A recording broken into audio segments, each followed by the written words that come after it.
We are just going to cover today some of the challenges we face with the real-world image recognition projects. Let's start with a question. What is ImageNet? So ImageNet was basically a collection of images, and it was the main purpose was to just provide data scientists or the researchers a big vision data set to improve the models or benchmark, to be able to benchmark in this field. After the ImageNet competitions, actually they realized that the deep learning frameworks are actually working.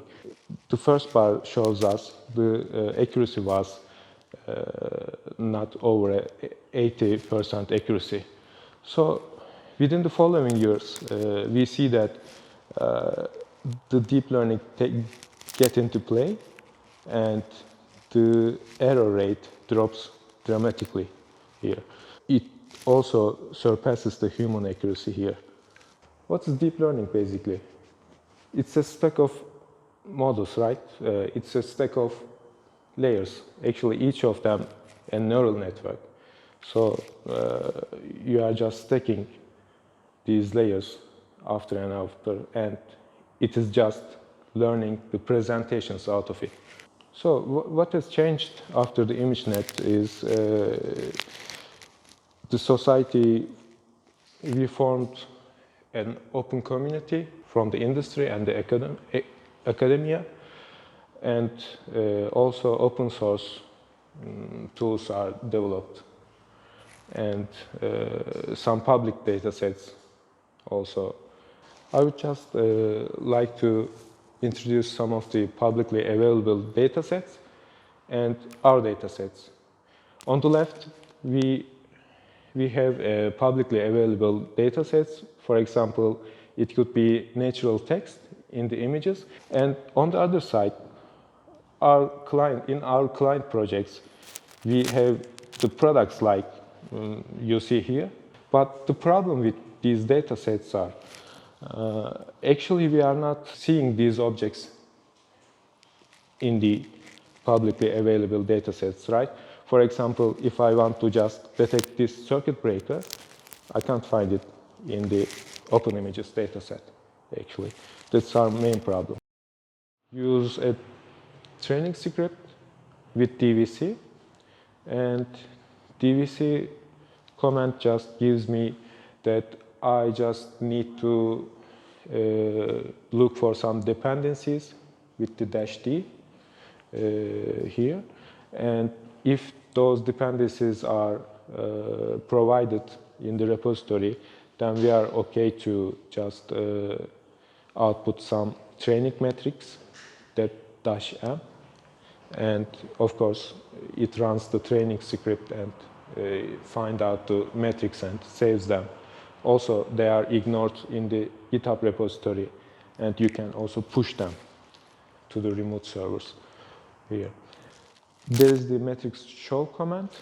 So when I enter this command, I can just, for example, work on another branch and for just experimenting, right? And if I just want to discriminate the results with some other model on another branch, DVC can handle that part. Finally, I just want to talk about some other problems. For example, in the Stickscapes dataset, it is easy to just label the objects, right? Because, for example, the pedestrian or the car or the road can be easily understood. We already know that information, but how about this other data set from Kaggle? Actually, you need to just classify the clouds. So before, you need to learn that. Maybe it needs some domain expertise. So you can't just outsource this like other companies, labeling companies, the famous one, for example, the Mechanical Turk. Because of this problem, researchers are currently working on how to just train deep learning models without labeling them. It is not proven yet in the industry, but they are working on something called self-supervised learning.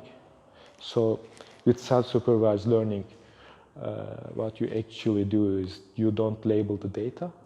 For example, in this picture, you don't label this image as dog, but you just use some deep learning model with convolutional layers and extract some features from that. And then you also use some output layer, which is an encoder, like you just downscale all the information to a small vector here.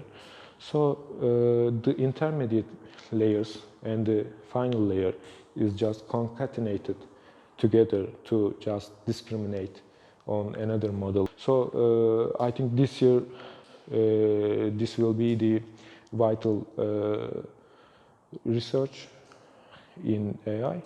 So it will help also the business side with the small dataset projects.